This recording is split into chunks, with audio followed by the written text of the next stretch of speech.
What's up, guys? This is Kalo, and normally I'm here to give you the lowdown on all things gaming, but welcome back to another episode of Community Kitchen, where we're cooking up the latest and greatest gaming news headlines, and who better to join me today than Aiden? Why don't you say what's up? Hello, everybody. Welcome to Game Sandwich, where the only thing we're copying is every other gaming channel on YouTube. Ooh, self-burn. Allegedly. Allegedly. Gotta throw that in there for the legal reasons. But before we get into any of this, we'd like to say thank you to each and every one of you guys that are liking these videos, subscribing to Game Sandwich, and if you're new here, do all that and join our community Discord. Links to that is in the video description down below. Now, today's subject matter is a weird one, mainly because for those who stick around this channel, you know we've covered the Pal World versus Pokemon thing, and how that's kind of weird and out of hand. From what I gather, I'm not a legal expert. I know that. I know my boundaries.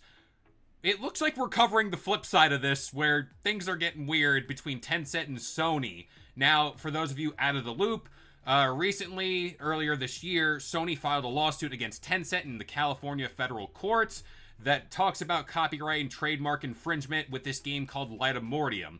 Now, per my savvy editing prowess, I'm probably going to throw up a trailer or gameplay for Light of Mortium. So just know whatever's playing beside us is Light of Mortium, and then at some point we're going to shift to Horizon Zero Dawn, and then you'll See if you can spot the difference. see if you can spot the difference, because oh boy, it is It's like, getting where's it's getting Waldo? weird. Now, But gaming style. no, exactly. That's exactly it.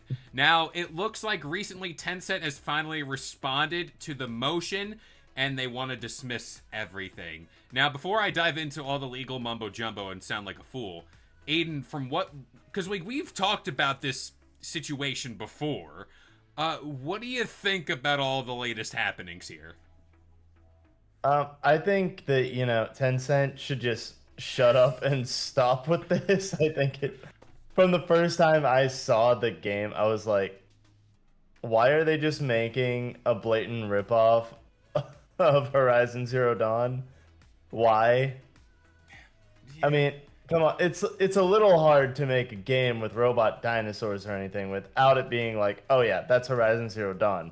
I mean, Guerrilla Games kind of has the market on that right there, because like unless you're doing something drastically different, like, oh hey, this happened to be robotic animals, but but like for it to be robotic animals and also everybody's kind of in the Stone Age, and the protagonist looks very similar. Like, come on.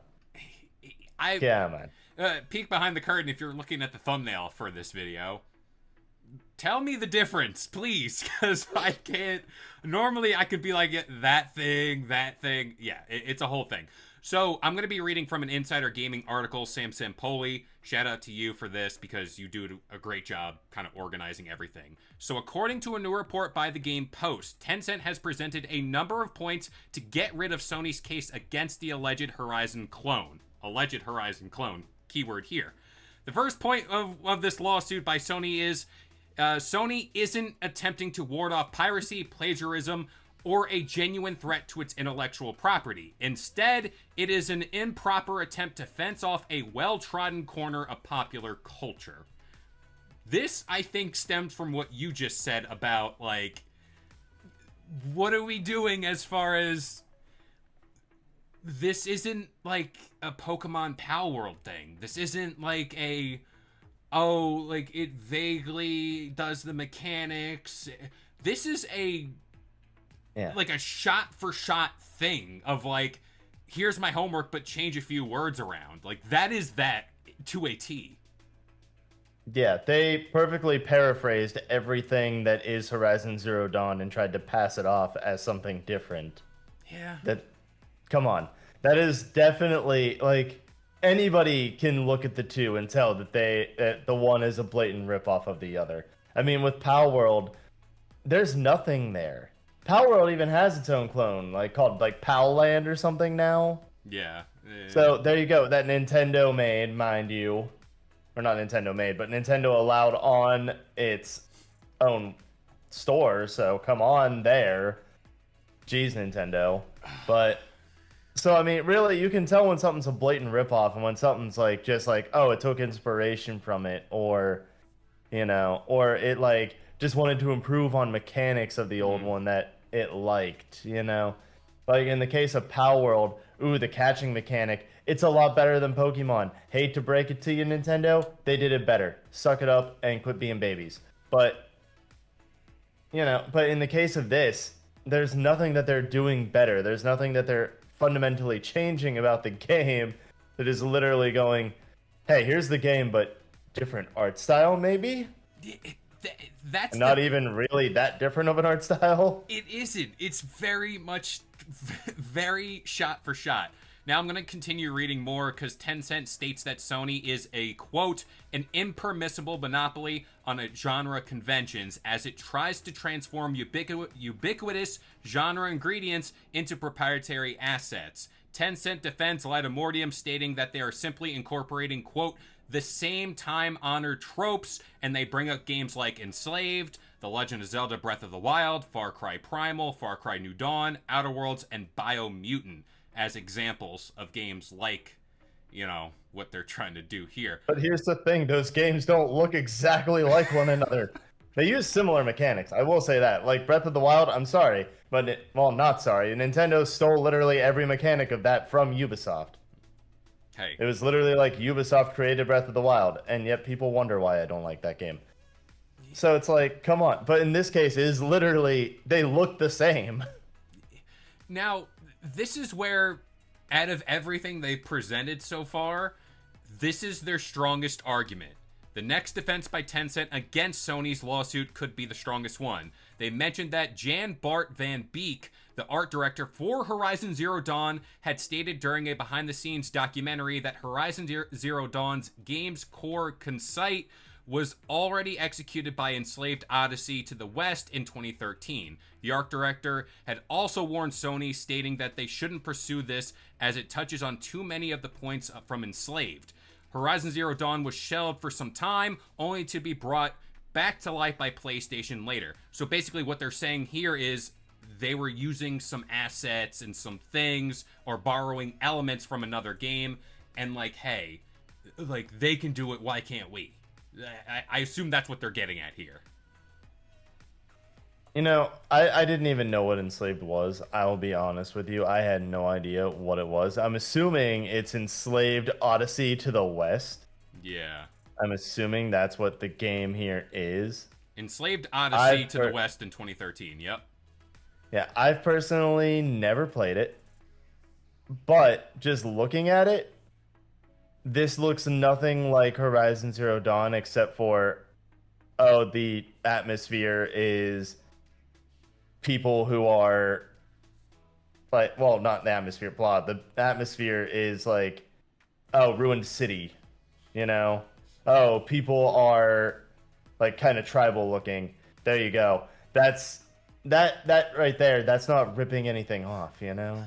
It isn't. I mean, literally, I'm looking at it right now. I'm watching the trailer as I speak, and nothing about this says Horizon Zero Dawn except for buildings covered in vines and moss.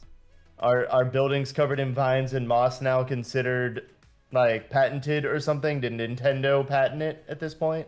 Let's go after The Last of Us for all the cities being covered in overgrown stuff. And I want to bring up this last point because it is quite hilarious. They stated that Light of Mortium won't be out until 2027. Hence, Sony's lawsuit is based on hypotheticals. Quote, the alleged infringements have not occurred and may in fact never occur. Basically what they're saying is, this game's not coming out to 2027. We can change everything by that time and no one would know the difference. I mean, what are we doing? They have them there. They have them there on that one. In my opinion, they have them there with that one. Because it's like, why bring up the lawsuit now unless, like, I can see, okay, bring up the lawsuit because it's clear that they literally stole the design. Like, they literally just, like, copied the design. Like, to a T, almost. But, like, gameplay mechanic-wise, I'm against, like, the whole thing that Nintendo does. You know, I'm against, like, anyone patenting anything that is, like, gameplay mechanics. Let gameplay mechanics just be, let anybody use them, you know? Exactly. Unless it's, like, really special and specific. Like, oh, Nintendo patenting that you use a data pad device like Yeah. the Sheikah Slate or whatever in Breath of the Wild. There you go. Like that thing itself can be patented. That's the only thing I would accept. But like they have them there though in the sense of they could change everything by the time the game releases. But it's still like dirty tactics if you're going to be like, "Okay, here's our trailer. Everything looks like Horizon Zero Dawn," and then when it releases, it's nothing like that. That's just sleazy. Yeah, it's exactly the thing of, all right, you're coming out in 2027. Fine, whatever. Knowing game development, that might get pushed to 2028. And to do that is like, whenever Pal World came out, they could have said when they dropped the trailer, like, yeah, it's kind of like Pokemon, but by the time it releases, it's going to be a totally different game. That's basically saying anybody could come out right now, bar for bar copy, insert game name here, and get away with it, because they're basically saying, oh yeah, like the game hasn't hit the market yet, so it's not really a real game. It's like, no, you're spending time, effort, money, resources, and you have a trailer out that highlights what this game is. Because then you start bringing up the argument of, all right, let's say people dig this game and they pre-order it, and they pre-ordered it with the intention of, like, that is the game I am getting, that is what I want, and boom, I'm giving you my money.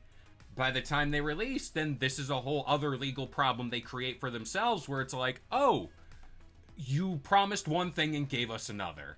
So it's like, Tencent, I agree with you, they have them there as far as like the game's not out, but then that creates a whole other issue where it's like potential investors or people who buy into the game, you're gonna screw them essentially. And yeah, like at this point, do we ever think this game comes out? Like, as is, raw dog in it, hey, Light of Mortium out 2027. Do you think this game ever comes out? No, I don't. Just because I think that Sony's powerful enough that they're going to at least bury the company in like legal battles and everything to prevent it from coming out. Like they're just going to cause so much of a nuisance that they just go, "Okay, fine, we're going to stop development." That or they change it completely. Mm. Like maybe it does come out, but it's completely changed, you know? Yeah. It's like that's the only two paths I see here. I don't see it coming out in its current state where it looks exactly like Horizon Zero Dawn. Yeah. I feel bad for this lawyer, because I was saying before we recorded, this is like everything given here is just kind of like, man, they got us good. Like, I just got to go out there and say something to defend us, right? Like, and this is Tencent. This isn't some, like, not to downplay Pocket Pair, but the difference between Tencent and Pocket Pair are like, you see, like one of them has been here, done that. Pocket Pair still up and coming. To see them battle with Sony, and Tencent and Sony have a history together. It's not like Yeah. they're just two ends of the spectrum here. They have very much a big history working together for games. And I think, correct me if I'm wrong, there was a story where Sony wanted to buy stake in Tencent, or was that, is Tencent the not the Elder Scrolls, Elden Ring people? Or am I getting those confused? No, that's No, that's FromSoft. Bandai Namco and FromSoft. FromSoft. That's both what it of was. them. But still, Tencent and Sony have history, so it's like, oh, like we're doing this. So yeah, it's very weird. I don't personally think this game comes out as is. I'd be very shocked. I guess the only like thing, the snafu here would be that art director saying like, "Hey, we borrowed some elements from another game." So it's kind of like, that's the vagueness of it. That's the vagueness of the legal system to begin with. So yeah, any final thoughts here on Light of Mortium? No, I mean, like, I just don't think that it comes out in its current state. Like, I No. don't think it does. I think that Sony has a leg to stand on when it comes to the lawsuit. The only thing that I am hesitant on is just like, you know, they have them with the whole like, oh yeah, it's not coming out till 2027 thing. But you know, I mean, right now where it stands, the game looks exactly like Horizon Zero Dawn, and so really, just anything, it's a matter of like, I think they just breached copyright in terms of like design. That's really all. If they keep all the same game mechanics, but they just change it and don't put robot dinosaurs and a protagonist that looks exactly like Aloy in it, then there you go. Problem solved. Just change the protagonist, remove the robot dinosaurs, or make the robot dinosaurs more different than they are, and then there you go. Yeah, I mean, because like we play Ark here on the channel, and like they have cybernetic dinosaurs, But like that's enough to be different where it's like you're not doing the Horizon Zero Dawn thing. Like you're doing your own thing and blah blah blah. This, again, I'm looking behind my camera, the thumbnail's right there. You could have told me this is just DLC for Horizon Zero Dawn and I'd believe you. So yeah, that's where it gets scary. So if anything else happens here, we're gonna obviously do a follow-up video, but as of right now, this is where we stand, and this is where we're going to pass it off to you guys. What do you think about this whole problem? I'm going to link to the article down below, and yeah, if you're watching the gameplay right now, please tell me the difference. I need to know, because my eyes, they deceive me often, but here, it's not happening. So, that about does it here for this episode of Community Kitchen. We hope you guys enjoyed. If you want more gaming content just like this, keep it locked to Game Sandwich for all your gaming news, rumors, and reviews. I've been Kalo, joined by Aiden, and we'll see you guys next time. Who should we copy next? If you enjoyed today's video and want more content just like this, consider subscribing to Game Sandwich for all your news, rumors, and reviews. And we'll see you guys next time.